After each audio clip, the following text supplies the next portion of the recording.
어린이 보호구역에서 어린이의 안전에 유의하면서 운전해야 할 의무를 위반하여 어린이의 신체를 상해에 이르게 한 경우 형사처분을 받게 되는데요.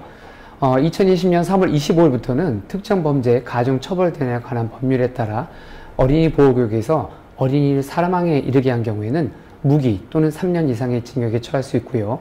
상해에 이르게 한 경우에는 1년 이상 15년 이하의 징역 또는 500만 원 이상 3천만 원 이하의 벌금에 처하게 됩니다. 어린이의 범위는 만 13세 미만의 보행자와 자전거를 타고 가는 13세 미만의 어린이도 포함되어 보호구역 내에서 자전거를 탄 어린이와 사고가 발생하여도 보호구역 내 사고로 형사처분을 받을 수 있습니다.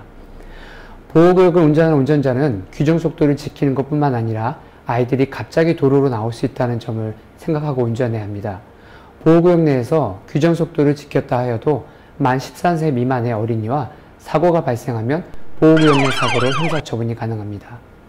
영상을 보면 아이들 3명이 신호없는 횡단보도를 건너기 위해 불법 주차 뒤에 서 있는 모습이 보이는데요.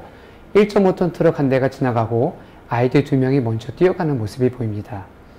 아이들의 가장 큰 특징 중 한 가지가 도로를 뛰어서 횡단하는 경우가 많다는 것인데요.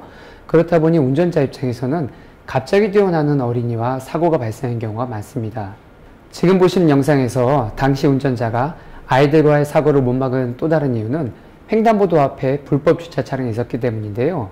왕복 2차로나 이면도로에 불법 주차를 하는 경우 다른 운전자에게 사고 위험을 줄 수 있습니다. 어린이 보호구역 내 불법 주차는 일반 도로에 비해 과태료가 2배가 부과됩니다.